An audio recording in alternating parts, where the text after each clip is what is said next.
Namaskar. Namaskar. So again, we are together with the Didi Ananda Deva Priya. Last time I was visiting her project in Romania.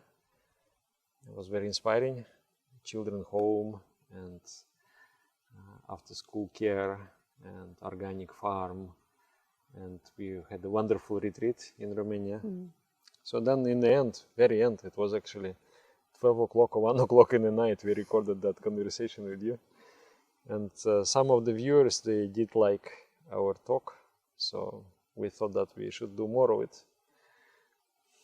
Yeah, so we can talk on something. Welcome, Didi, to Sweden. Yes, I love it. This is also like coming home for me. Our training center. Lots of memories here. So, Nice lake you were swimming, no, before? Yeah. Some other side. Yeah. We had the beautiful lake. Yeah. So Dada, how do you keep yourself fresh and inspired? And you always have to come up with original things. Where does your energy come from? It's very, very, very big topic. How to do. In relationship with the ideas, I think just like you drill the hole in the ground and then you install some pump and then you pump the water out. So I think about ideas and the videos, I have installed that type of device. So whenever I focus my mind, then something will appear. So there are many tricks in that, how to do that. One is just meditation, of course, helps very much. Meditation basically is life. It's what I'm searching for an expression of life. Life is happening at this very moment. Right now, it is happening. So an idea is being born at this very moment. It is just happening. And you are focusing and you are perceiving it. So I think that's one kind of secret. So I think a lot of inspiration we get in meditation, but not simply meditation. Meditation where I make a tremendous effort to overcome. There is some kind of thick wall of staticity. There is this sluggishness of the mind. When the mind is tired, the body is tired, the soul is tired, everything is so tired. So that is just like a blanket covering us. And then that blanket you have to tear like this. We have to tear it. So in meditation, I make this task to break through this. So and then once you enter into the focused state of mind, it is the eternal abundance. It's just perennial. There is never shortage of ideas, of new metaphors and new things, new inspiration just for life, for your progress. And once you discover that, it comes together, knowledge comes together with energy. Once it appears in your mind, it pops like this, and then you understand what to do, and you have the means to do also, because it reflects in your heart like a joy and a desire to get it done, actually, to get it materialized in the world. Of course, you know this here. There is something called Phat Vritti. Phat. Okay. Yeah. It's a fruition. So there is a desire in human being to see the fruits of an idea. So when this center is active, it gives that desire to see my mental child be born and grow. And that desire is a powerful drive. Just like for many people, there is a drive, like I want to get rich. It is a drive. I want to get a car or this. Like basically we can say a simple drive, like grit. I want more money or more something. Huh? Yeah, karma. That drives, and that is a powerful thing. Therefore, many cynical people, they think that this is the only thing. But there are other things in a human being which is very powerful, extremely powerful. So like, according to yoga biopsychology, if you are new to this idea, there is one whole playlist about biopsychology. You can check it out. So there are emotions in our human body, and one emotion is here. And that emotion is phat. Out of 16, there is one phat. I want to see the things take shape. So I guess that is also with yoga, it gets activated. So that is also one drive also. And just general state of focus of the mind. Once the mind, like your willpower, is just like a lens, looking glass. And with your willpower, you condense and you concentrate the mind to become like a laser beam. And once you manage to do that, that is perennial source of abundance, intellectual abundance, of imagery, of insight and inspiration. Yeah. And it makes life very interesting, actually. I don't know how to live life without this mental ability. Life seems so barren. There are simple functions there. Of course, in the school we learn things. It is interesting. And then our whole life we just go on, like a machine, like a mechanism. When there is no this newness, there is no life, in my opinion. That's why one of the names for God in Sanskrit is Abhinava. Always new. Always new. And that makes that realm of existence so charming. Because you're never tired of something which is new, of something which is happening at this particular moment, right now. Like when you're baking a cake, or let's say pizza. So fresh, this pizza. You put cheese there, you put tomatoes there, you put some rucola there, and then when you bake it, there is this, not only nice aroma, not only nice taste, but you can feel there is a life there at that moment. When you just open the oven, it's not the same if you wait 3 hours and then you warm it up. Not the same. Yeah. When you are making it at this moment, that time it is so delightful because it is life. It is an expression of life. So that's why in the food there is this expression of life also. And we like it. We like it so much. So in the mental world, there is also this. It is being cooked right now, at this moment. It is coming now out of the mental oven. You enjoy it. So, but when it is just a repetition of something old, it's not really enjoyable. Not fresh anymore. It's old pizza. Old pizza. Not original also. Even the things, like many things I talk, they're really not original. Right. But that experience and understanding that you are able to you are penetrating into some realization of it, that very experience is original. And it is new at every moment of realization, it is new for you. At least it is interesting for you. Yeah, it's like when you read, you can even read the same shloka or the same text from a master, and every time you read it, you get something fresh out of it, depending where you're at. Yeah. It never goes stale. Depends on the state of the mind. If you're living your life in the moment, and you're really using your brain, like Yeah, I don't know. So I don't know why.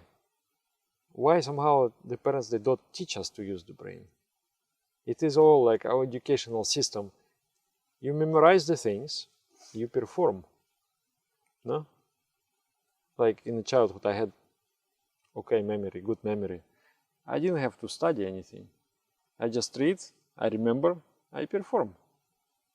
But that reliance on the memory is not really the studying, is not really life. You're not living the life. So memory is something like static. But this penetration into the idea is not static. It is of Rajasic nature, mutative nature. It is, so Dhyana means meditation. It is of mutative nature. It is Not Rajasic. sattvic? Why? There is a movement, so sattva is not there. When sattva, there is no movement in sattva. Rajaguna, there is a movement there.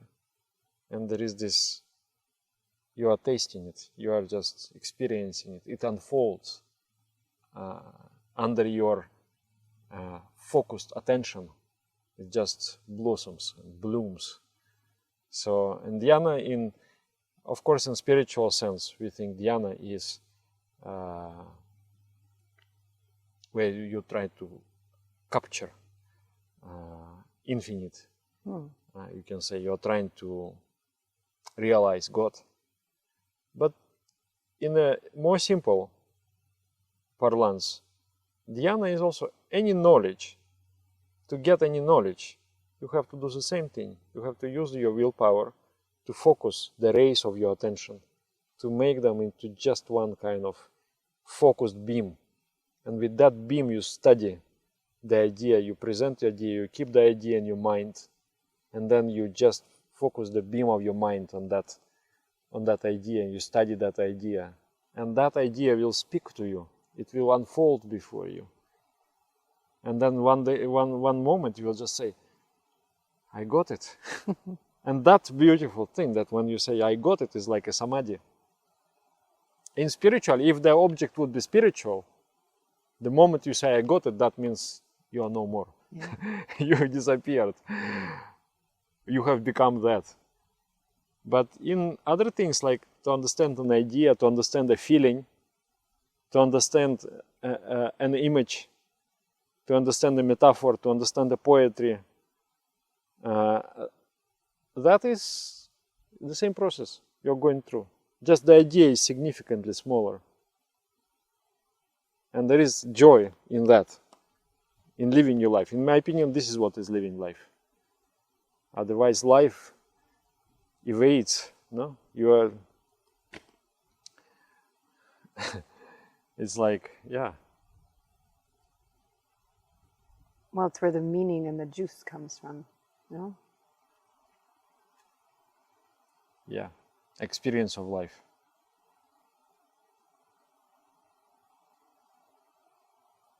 Such a nice thing, no? Life.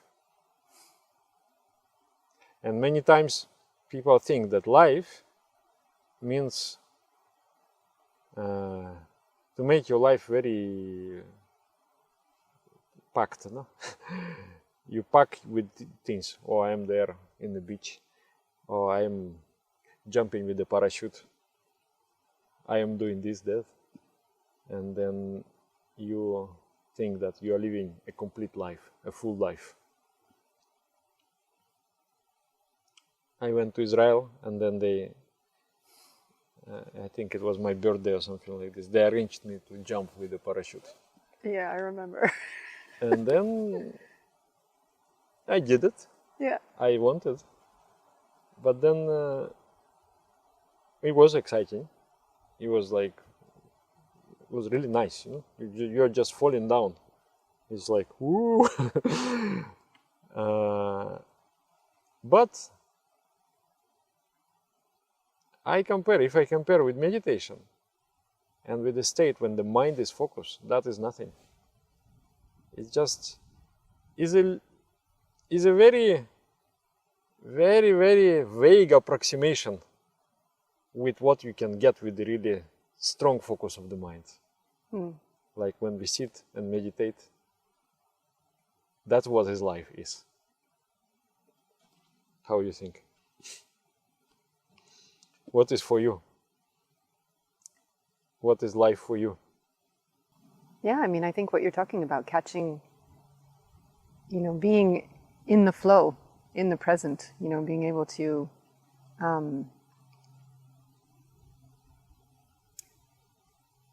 I think life has a lot to do with love also. Mm. That's when things really shine or open up. Now, of course, if you're able to tap into that within, for me, that's what meditation is. That's a little Not just an idea. Male-female understanding, no?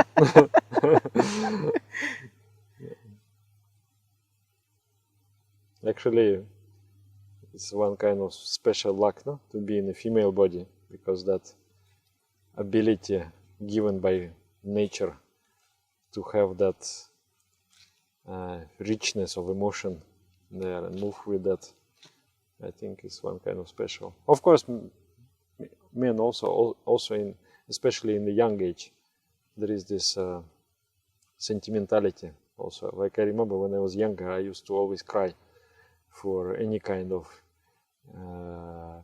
uplifting thought. I would just like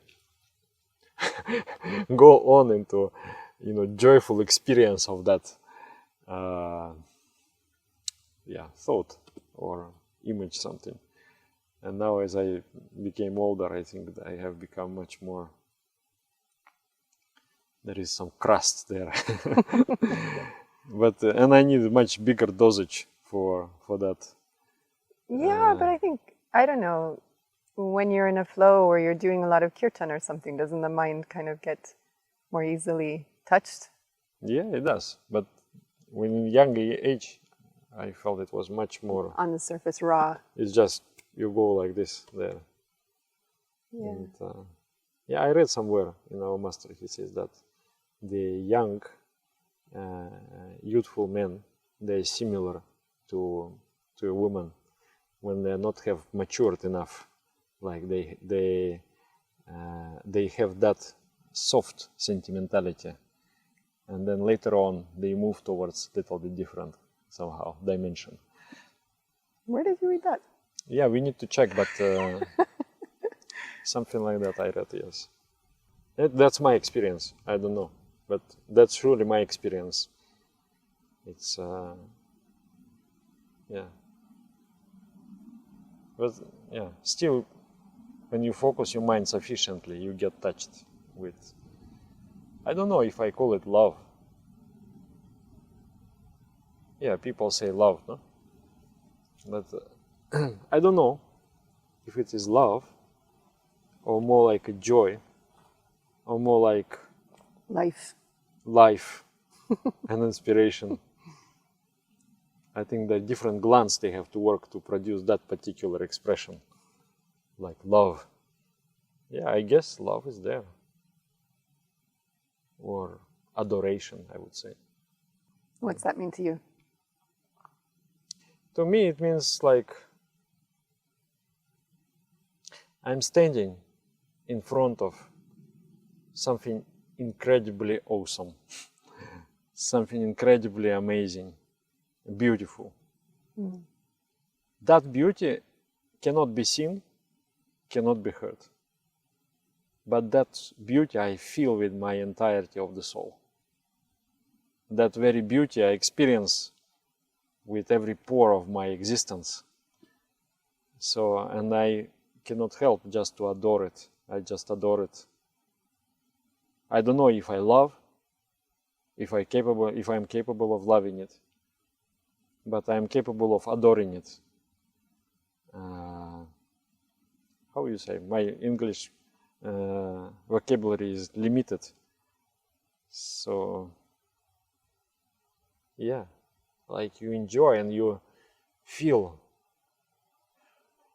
mixture of feelings that it is most incredible something, and then you just appreciate it very much. Very clear explanation. I don't see the difference though. What's the difference with love? Why are you No, making a love distinction? is like, is the feeling of the heart. Okay. And you feel very warm, and you feel like you're melting. But this feeling is more like,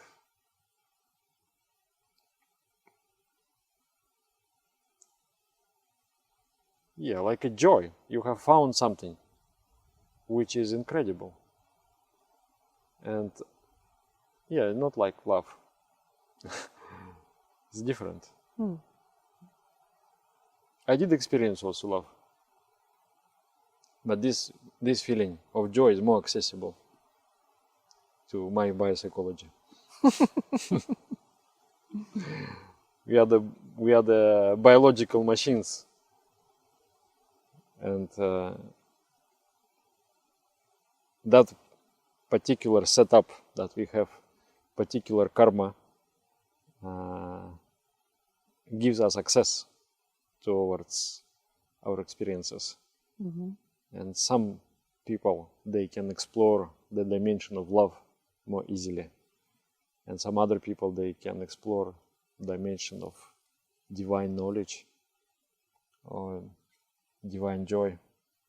I like when our guru, he says, and above that there is a divine knowledge, there is a divine cognition, something like that. He was saying, and I was just very touched.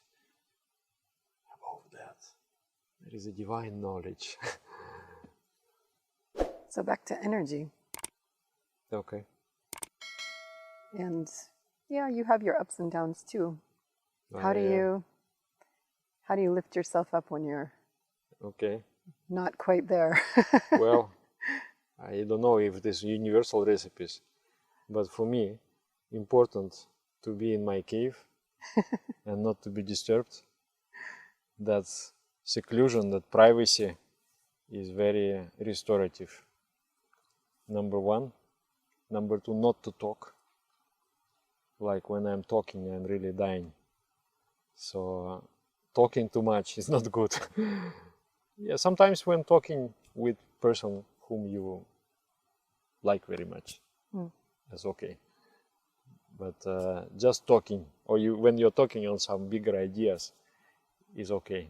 Because in that process, you are not only talking, you are meditating, you are thinking deeply of something. So you get actually replenished. Yeah, I've seen you after you talk and you're like, wow, that was amazing. Yeah, well, but still, I lose some part of my energy is going out. So I think talking is a lot of wasting of the energy. So not talking and just holding your quiet is important. Restorative. Another thing for energy, like there is exchange. We always produce the spiritual energy, we lose it, we give it also. It's also our duty as a monks and nuns. We are not supposed to keep any energy with us. We are supposed to share that energy with other people. That's kind of dharma for the monks and nuns. So you get energy and then you give it, you distribute it. Don't become a spiritual capitalist. But at the same time, when you distribute too much, then at some point you don't feel an energy for meditation. It's true. Like you sit and then you try, but that very determination, you just don't have enough strength, no? that very will, yeah, is just not there. Yeah. So that's why I think every achievement is fundamentally spiritual. Because to contract that muscle of will, you need a spiritual force for that. So then you can get determination and everything. But if that spiritual energy is missing, you are just helpless to be able to. So that energy somehow, by hook or by crook, need to get.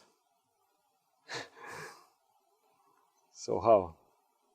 Sometimes I just put music, even rock music. And that somehow, it depends on what ideas. If there are some imagery there which inspires me, that can allow me to produce some amount of spiritual energy. Maybe it gives you just enough of that Rajaguna that you need to. Not Rajaguna. No, I don't like the music which inspires this kind of just treatment, this kind of... Okay. I completely not into this kind of music. I'm more into imagery. Like if there is an image or there is a metaphor which intrigues me, which produces something in me, that will give some energy. So yeah, and many times also I put like Prabhat Samgit, the songs. I need just one metaphor, one touching sentence that will activate some strings in my heart. And then there will be some little bit of spiritual energy. Then I will say, okay, in my mind I will decide, okay, now let's meditate. Now let's focus. And then that is like a starting capital, starting investment. And with that you just go on and you explore. Yeah. Collective meditation. Monday is the best day of my week, because Sunday is collective meditation. You come to collective meditation with the seriousness that I am not only doing for myself, but other people also will depend on the quality of my meditation. So I have to really try. And when you're trying, and everybody collectively is trying, there is this huge force generated. And then you go, you open your windows, you open your doors, and then next day they still open. So you can make a next step in life. You can progress in life. That's how it works. I believe without collective meditation there is no life also. Because you are just in the same point. Just in the same point, you are standing there in the same point. And you are not satisfied. Because for other people, they judge you, your happiness and your everything, by superficial markers of happiness. Do you have money? Do you have success? Are you famous? Like this. But you may have all of that. But if you're not moving, you are unhappy. So a human being gets happy when they get some percentage of their potential fulfilled. If you have moved a little bit explore more of your potential. Okay, it sounds very easy. But then how to get inspiration? So collective meditation, big thing for me. Another thing for energy. Our guru has given 16 points to follow. And some points are so mundane. Like after going toilet, after urination, wash yourself with the cold water. And it's like, what this has to do with spirituality? But it has to do everything with spirituality. Because if there is some kind of uncleanliness, some kind of irritation, it will stimulate some nerves. And through the nerves, it will stimulate the brain. And there will be just a continuous leakage of energy. The mind will go from, it will have to go there also. It will go down, the mind will have to follow down. So one thing is to get energy, and another thing is to, like there is a barrel. Prevent the leaks. Yeah, a barrel, and then you're putting the water so much, but there are 50 holes there. So you keep... Yeah, I was, that metaphor came to me too, like when you're, you need to make the energy go up, no? And it's like when you have a fountain, if you have like an artisanal fountain, you can make the water go up. But if there's a lot of holes, it's just gonna leak. It's not gonna go very high up.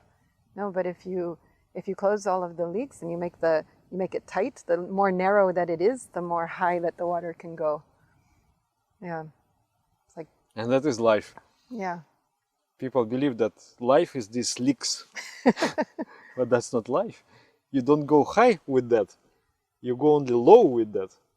So you discharge your energy, and that's it. And then it's gone. It's spent. No, there's nothing left over to. You're not trying to really spend. You know, like you buy very most expensive thing. Like you're saving. You're not buying every day. You know, like one kind of some, how we call it, like a bun and tea. You keep it. You save it. You save it. Then you buy the entire car. And then you're king with that car. Right. But if you can't control the impulses and you're always buying whatever you see the first time you see it, then you never save enough money to invest in something bigger. Yeah. So the same works with energy. Yeah, I mean, people I think sometimes have this concept, you know, that meditation just means kind of like closing your eyes and spacing out. This is very harmful kind of idea of meditation. Yeah. I feel it is so empty. Yeah. It is so. I mean, meditation is so beautiful, but it can be so boring also. You're just there, relaxing. It's so boring, so empty. The soul has been ripped out of that practice of meditation. Well, you just don't know what to do. I mean, I started out like that. No, I started out going to some sessions where I wasn't given any particular guidance, and I just felt my mind kind of becoming dull. No, like kind of going into a sort of hypnotic, numbed out, sleepy state and not really going anywhere. And I just felt like, am I doing it right? Is this really all there is to it? I felt something was missing. And that's what propelled me to like keep searching. Like, something's missing. This seems like there should be something more. You get anything out of that practice? No. Not at all. A little bit of frustration. And many people of our system, they also feel like this boring. Yeah. Yeah, because it's true. Because it can happen also with this practice. There are days when sometimes I sat down and my mind just won't take off. It just doesn't have enough energy. I don't know, maybe it's already leaked out or something, or I'm physically tired. And I just can't seem to get I feel it's like trying to make a plane, take off. And it has to have a certain velocity, right? Or it doesn't take off. It just stays on the ground. And there are days when I just feel like it's just not taking off. Like if you wake up and you try to do your meditation without, going and taking a half bath or taking a full bath. Like for me, water really just revives me, gives me new life again. But if I just sit down, because I'm kind of lazy, and I think, okay, I'll just sit down, I'll just sit up and I'll just do meditation straight after sleep. I can sit there for 3 hours and not take off, It's just because the mind's just spreading out like this. It's not gathering together. It's not getting the velocity that it needs to actually go somewhere. So I think a lot of people actually kind of give up on meditation because they get stuck in that state. Or they try something and they're like, eh. They tell me like, I don't have time to do this. I feel like meditation is going to make me lose my edge. I'm going to, meditation is going to make me some kind of like zombie or some kind of, just vegetable. Like I need to be productive. I need to be angry, dissatisfied. And then, so that I have that competitive edge in life, how else will I be able to do my work? I have to be a predator, It's true also. Well, that's one kind of drive. Yeah. But meditation does really remove those kind of drives from you. Like you're not so angry anymore. You are basically satisfied. But then many people ask also that this principle of Santosa we have. It means you appreciate whatever you have and be happy with whatever you have. Be happy now. Okay, you improve your situation, but don't wait until you improve your situation to be happy. Be happy already. I want to ask you about this though. Santosh, yes, it's contentment, no? To be happy with what you have. But I observe you have Santosh, but it's also not like a passivity. Now, some people I think can interpret that in a kind of passive way. It's a big crisis for spirituality if you do like that type of interpretation. Yeah. So explain, what's the... It's when you start meditating. So you slowly calm down your desires. So you become complete and become satisfied with little. You don't need much, especially physical things. You feel like it's okay, I'm fine. Why I need to have like a big house and things like that? Why? Why I have to waste my energy there? So this is just like you you have take the step out of the ground, but you didn't put it on the next step. Mm-hmm. So, and then you're somewhere stuck between the worlds. You already don't have desire, you don't have the drive, and you don't have old desires, but you don't have new desires also. Interesting. Yeah. So, and then, yeah.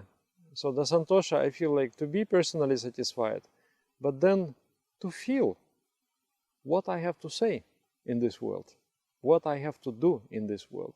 There is a destiny, there is something throbbing in me. I want to be pregnant with divinity, and then I want to deliver the divinity to the world. So that feeling is interesting, is described in Bhagavad Gita.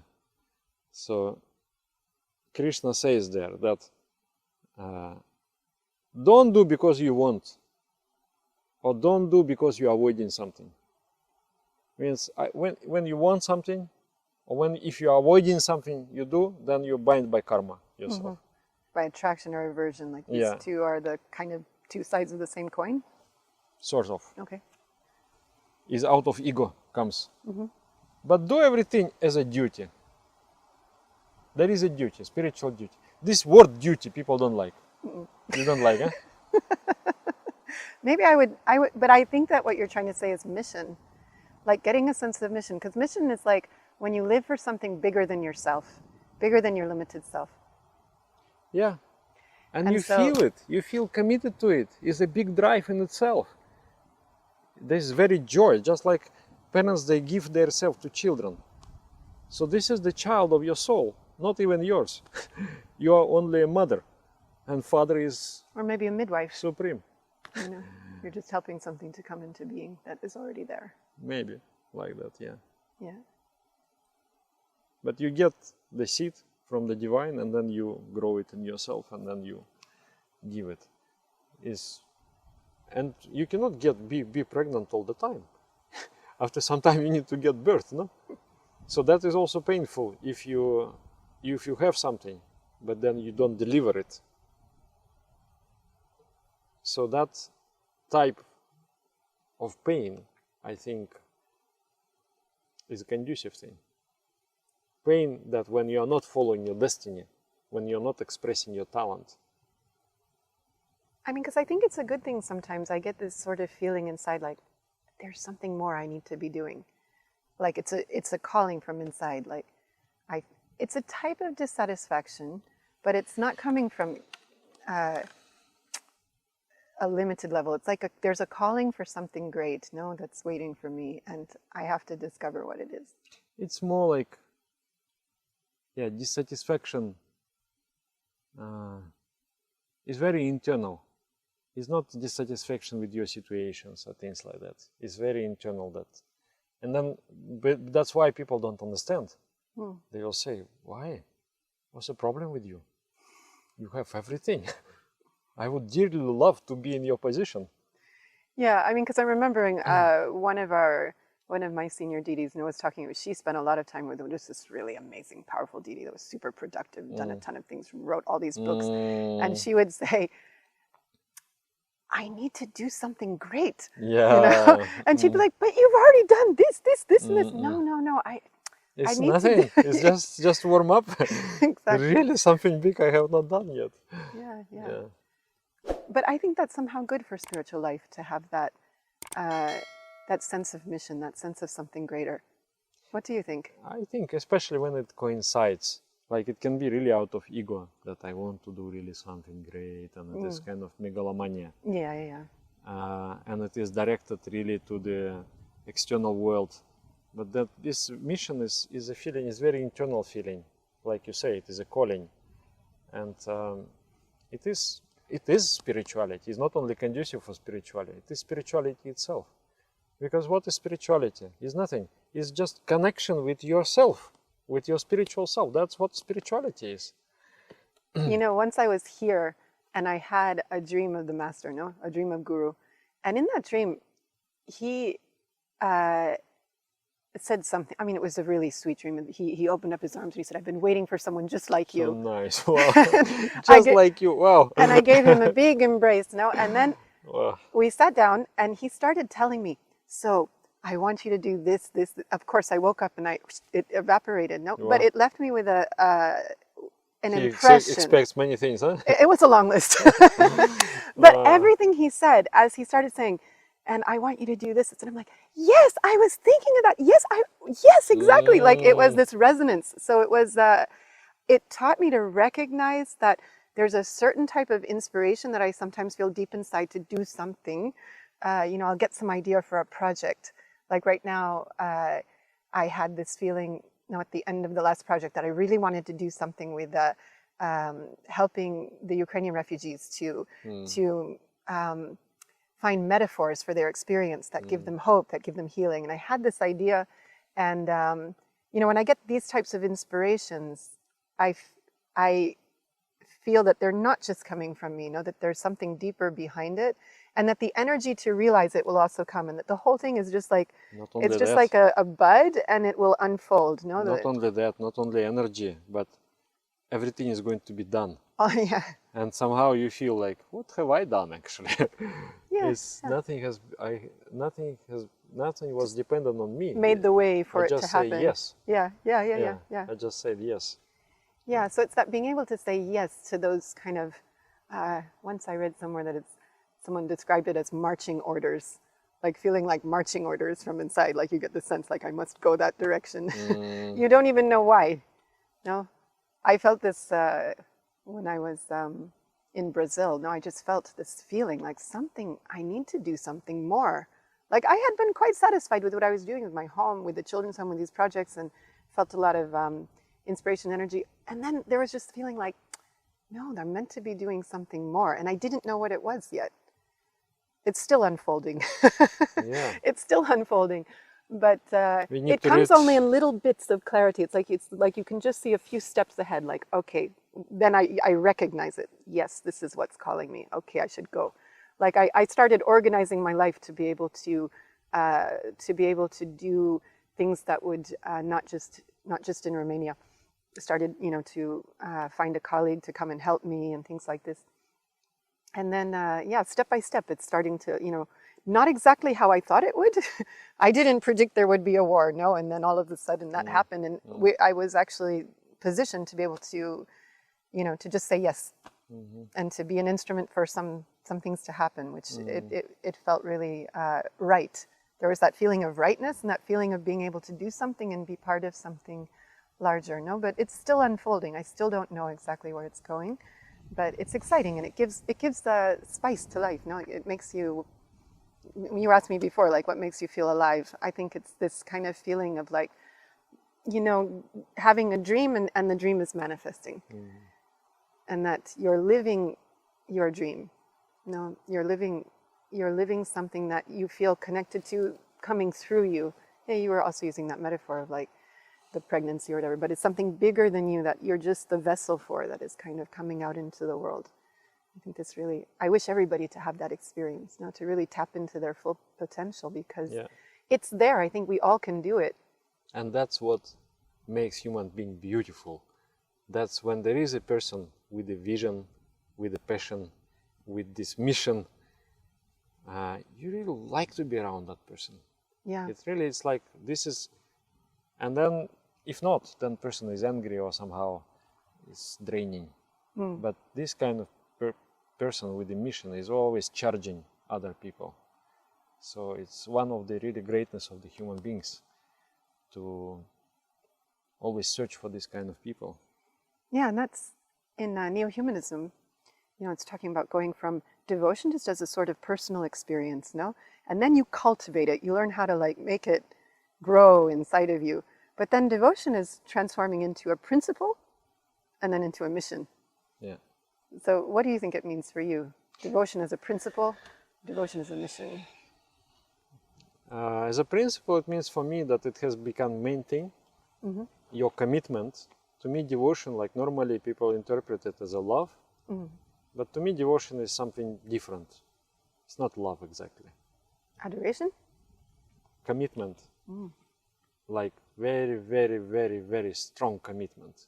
That's what devotion is for me. That makes sense, because like I'm devoted to Yeah. a mission or something. Yeah.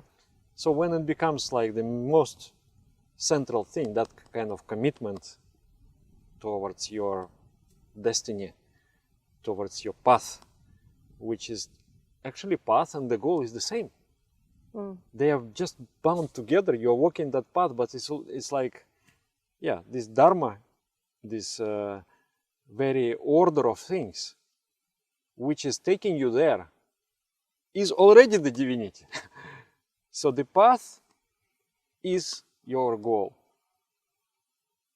You will reach the goal, but this path already, this very path, the experience of the path is already a divinity. So that tremendous commitment to that is devotion as a principle. Like first you cultivate, you don't really have a mission. You first, okay, I Feels good. yeah, meditate, sometimes selfish, stress management, this kind of thing. You do it. But then slowly, slowly you discover if you're really on the right track with meditation. It means it's not just a simple relaxation something. It really drives your mind. It drives your mind through that. Like, what was that? The needle, and the camel has to go through that needle. So you drive that mind through that needle eye, okay? If that is kind of meditation, you're doing it. So slowly, slowly, that mission is going to awake in your heart, in your mind, in your very everything. That becomes as a principle. And then becomes a mission, basically when you merge with God. When there is no any more difference between you and Him. When you become completely egoless. Because ego has so many missions, so many agendas, so many repulsions also. So because of that, you cannot really follow the mission. Because I'm afraid of this, I want this, I don't want this. But when you completely, ego is broken 100%, then you are pure embodiment of that will. I was impressed with some story. One man, he has become like that. He's just completely doesn't know what happens to him. And then he was just walking, and someone thought he's like a portier. How do you say? Like the person who is Porter. Porter, yeah. Yeah. So they gave him, hey, take this, you know, the bags, carry for me. And he thought he's egoless kind of. So, okay. Then he carries those things. Then on the station, hey, come in in the train. He said, okay. And then he comes in the train. Then suddenly something, hey, get out of here. Then he goes out, and then in that way, he comes, and then he arrives at the place of his guru, future guru. And that guru of his, just with the gaze, they meet with the eyes. In that one contact, he initiated him with that just, you know. The porter was the guru. No, he's not the porter. Yeah. He's basically almost a saint. Okay. So he is in that egoless state. And then in that state, he just goes, he follows, he goes with the flow somehow. And then he arrives to his guru, and then he just looks at him. And that meeting of the eyes was his initiation. From that moment, he started on spiritual path. And basically, I don't know why he needs spiritual path, because he already, it's just maybe get the direction or get really the mission and formalize the mission of life. But yeah, I think there is a moment when you're completely merged with your ideology, you're completely merged with your, you feel what the divine wants. Just feel it. We had that experience. You had for sure, I had also. It's just you feel it. You feel I have to do it. And that it goes against all of your fears, it goes against all of your restrictions, your personality is just... Give an example, personally. Example, like I was comfortable giving lectures and this and that.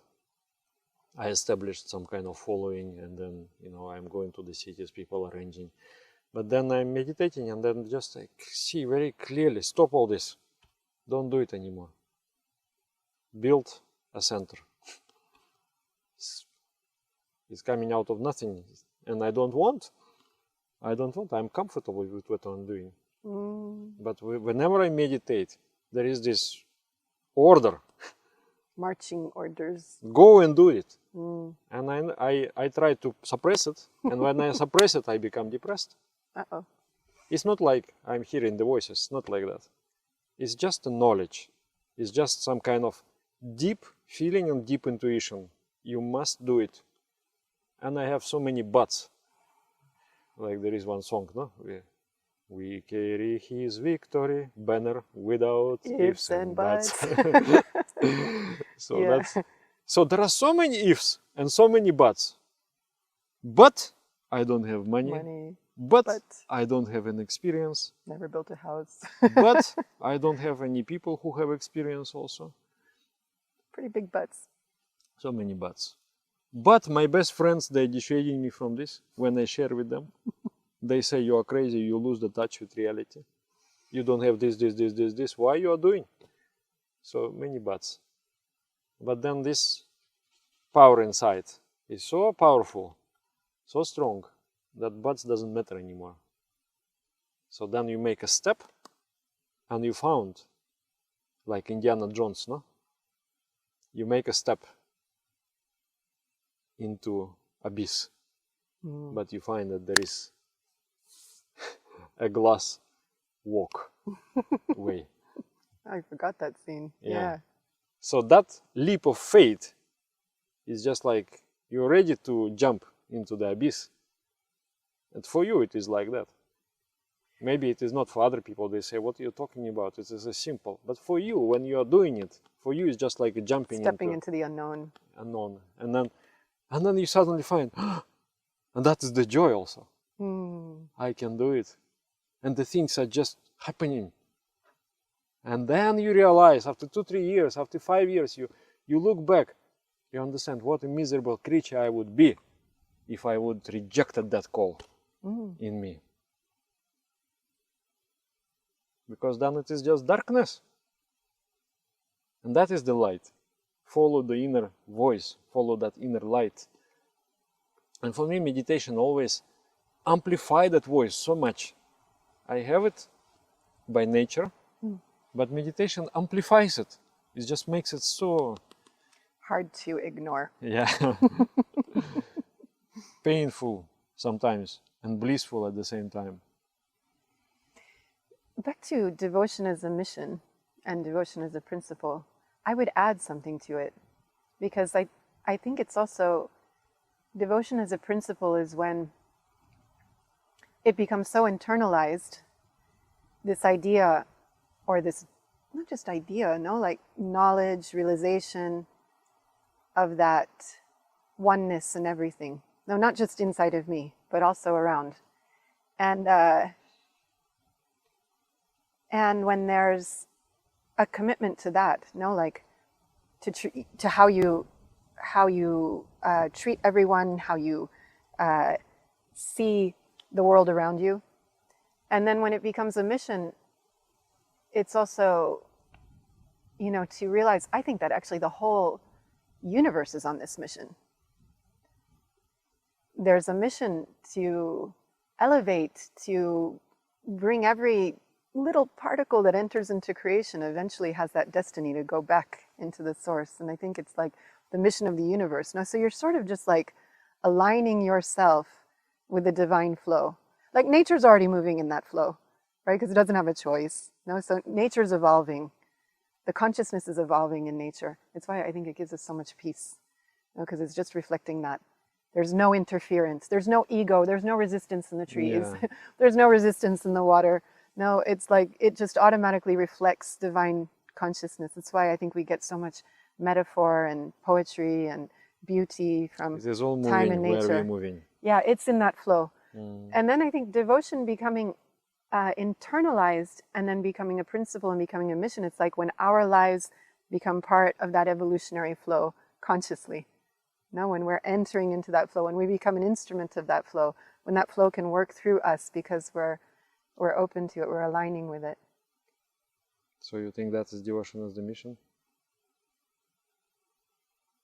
It's living for something bigger than yourself. No, it's like you're realizing that it's not just your personal, like you were saying before, it's different than having like the mission of an organization. You know, everybody talks about having a mission statement or something like this, but it's limited. No, this is like when you realize that there is like a mission of the consciousness, a mission of the universe, and you're part of it. You're tapping into how does it specifically want to manifest through you, you know? Each of us has different maybe role in that. They're just like also nature, no? Some are trees, some are insects. You know, everything is flowing in the force of nature. Each of us is a different type of entity in that mission. And the mission's there anyway. It's just you're sleeping to it. No, it's just when you awaken to it, when you align yourself with it, it's already carrying you somehow. I just not sure if it is that final stage, because it is described, the mission is like when your inner core coincides with the core of divine. Mm-hmm. So I don't think I have reached that state, that devotion as the mission. So maybe barely catching something here and there, manifesting a little bit, because I feel that if you would reach the devotion as the mission, there is basically nothing can stop you. Nothing is impossible. I find that if something is at all impossible, it's because of lack of sincerity. Lack of trust? Like on my part, if I would be a little bit more sincere, I would accomplish so much more. Mm. That sincerity is missing. I'm trying, but it's just like I can try, but it's like a resource, like a gold, no? That sincerity. You have this much, you have that much. That's it. And you can slowly accumulate it, you can increase it in yourself. And I think devotion as the mission, it's like 100% maximities of the sincerity, the maximities of the surrender, where you completely, you just trust, as you say, no? Just trust so much. Doesn't matter anymore. Mm. You can take any step on any, you can go into any dangerous darkness in anywhere. You just guided by that. So for people watching who might be thinking, I don't know what my mission is yet, like you've kind of found, you know, a way to align yourself and make a difference and do meaningful things and let devotion work through you. What guidance would you give to somebody who's like, I don't know? Normally people come and they, I want to understand my mission, I want to understand my destiny. This is like, so becomes so popular theme in the popular culture. Mm-hmm. Somehow, which is a good It's thing. Good, actually. It's very good. And what is my mission? But I understand that their idea of the mission is to have the job that I like and I get lots of money for it. You think? I think so. To find something that I like doing. I say, well, mission is different. Mission in pain, in joy, in suffering, in pleasures, you are committed to that. That's what mission is. Mm. And you are ready to carry a cross, you know. You're like in Christian culture, we say this. You carry your cross. That's the mission. It's finding your cross. It's finding you and manifesting you. You are carrying it because that's your duty. That's your spiritual duty. It doesn't have to be so depressing. No, it's not. No, well, I don't know. Well, the ego is carrying the cross. And the ego, you know, will get... a smashing. Yeah, smashing, and then you transcend. You resurrect as a soul. I don't think maybe it's not a good metaphor. But yeah, it can be joyful, but it can be also heavy. I mean, I'm thinking, when you said that, what came to my mind was just remembering when I was like finished university, really didn't know what I wanted to do with my life. I felt I should be doing something. Okay. But I wasn't satisfied with what I saw around me, the normal pattern. And I came to the conclusion that I wanted to find some type of volunteer work, because I felt if I can do something, not because I'm paid for it, but because I really intrinsically, it gives me satisfaction because I really love doing it, then that's what I want to be doing with my life. So I thought, okay, I'll volunteer with something to see, to find out and test out what things can I do that give me that type of joy and satisfaction. Actually, this is one kind of marker I also say sometimes to people. They say, does this consider as a service? Does this consider as a mission? Like at my job, I'm doing these things. Right. This is also good things. Does it count? I say, well, will you do if you not get paid for it? And then that's your answer. And they're like, So some like the things you do, things I do, we do without payments actually. And we would continue. Even if people prosecute us, we still go on with or these even things. if, I mean, there's moments where you might find yourself doing something, in the middle of the night or whatever, but you do it because you have that sense of purpose and satisfaction and joy from... And joy is internal. Yeah. It doesn't require any recognition. Like somebody has to recognize this and that. Appreciate you. Appreciate. It's Well, kind of nice. I like appreciation. It is a nice kind of thing. It's lovely when you're being appreciated.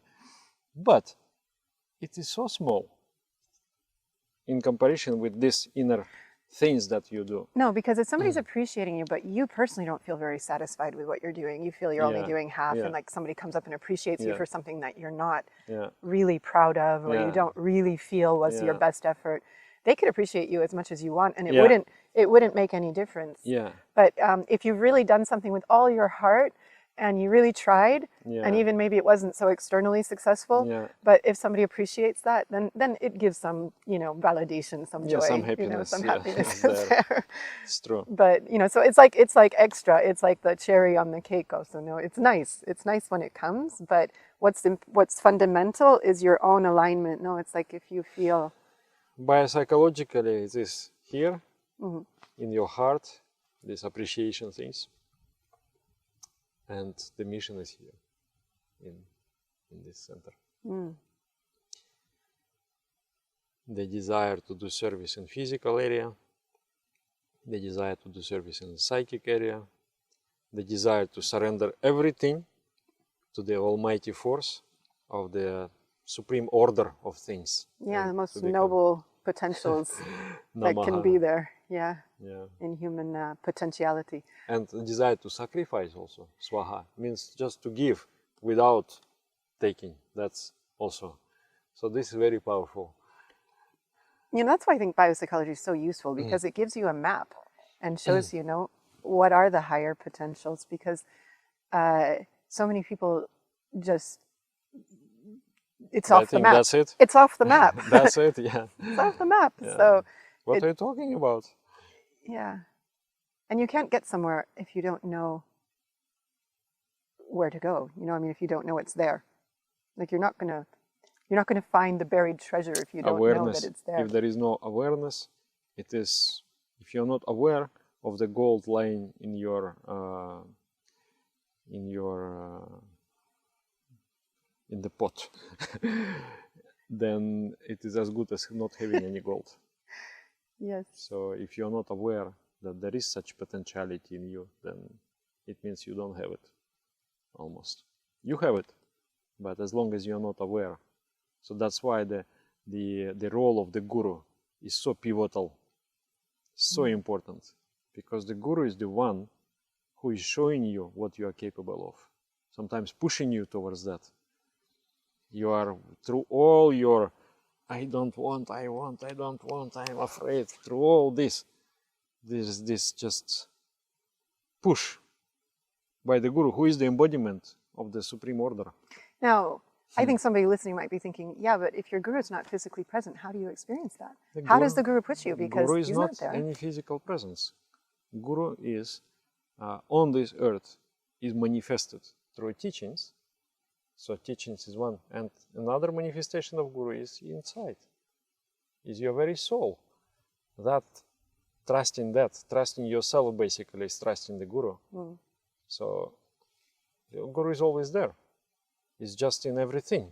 So this is what we're talking about, listening to the marching orders, kind of like becoming aware that they're there. Yeah, and following the teachings, because the teachings is going to manifest things.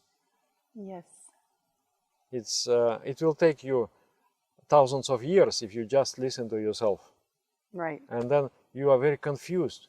Do I listen myself? Do I listen the My soul? ego or Or my I soul. listen to my lust? Or I listen to my... Like somebody came to me.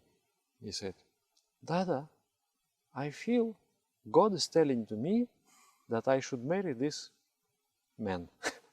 I said, are you sure this is God telling to you? Not your desires, not your, human nature, not your... Dada, you everything, you deconstruct these things and you make it so, so plain and so unromantic. I say, well, I just, want some honesty, because if you are lying to yourself, it is sweet at the moment, but it is going to be bitter in the end. So you have to deconstruct it. You have to separate it, and you have to, for that you need the teachings. You need to understand actually yourselves. Like biopsychology, as you say, it is a map. You understand all the emotions. So you get this awareness, you get this discrimination ability. Yesterday I was talking this Panchakosha Viveka, the ability to see from which layer of yourself this motivation comes, what it is, and that's how you learn it. It can take, like human culture, 200,000 years. Like first human beings, not Homo sapiens, but first human beings, they're about like 1 million years. But Homo sapiens is what, I don't know, 200,000, something like that, years existed. And the existence was just plateau. There is nothing. It's just same thing. Stone Age forever. Not even Stone Age, prehistoric age. And then a spiritual teachings appears. The Vedas appears. Some people say maybe 5,000, but our Guru says it's more like 15,000. The first composition of the Vedas started. So 200,000 and just 15,000. And then Shiva was born 7,000 years ago. And then Krishna. And then the humanity just went like this. Because then the culture is created. Then all the social institutions are created. And then accelerate. They actualized human potential. If that would be enough, just internal listening, then we didn't have to wait for 200,000 years, right? It would just go like very quickly. So the Guru who has lived in the body and was embodying that state is very important, because just you can use it as a map and follow that map and discover your inner genius inside. Yeah, I think we have spoken already. No? So maybe it's already getting tired. So thank you very much for listening to us. It was some kind of long format. Long format, and we talk about life, right? Life. Life is beautiful. That's what it is. Life is beautiful, surely. There is nothing more precious than life itself. There is this Ibn al-Farid, one poet. He says, he is a Sufi, and he identifies God as a beautiful woman. Like that kind of imagery is there. So he says that one that attracts me with the beauty, but also burns me with that beauty. Means as I am approaching, that absolute beauty burns me. It destroys my ego, it destroys my imperfections. And it is better for me to be completely burnt in that fire than to spend a life away from life. To spend my life away from life. That is such a beautiful verse. It's like, wow. So the biggest tragedy in life is to live but not to live. That's why people are so hungry to go for so many experiences. And those experiences, those fragmentary experiences, they are so, maybe a little bit life is there. But the integral experience, the experience of fullness in silence, experience of fullness in emptiness,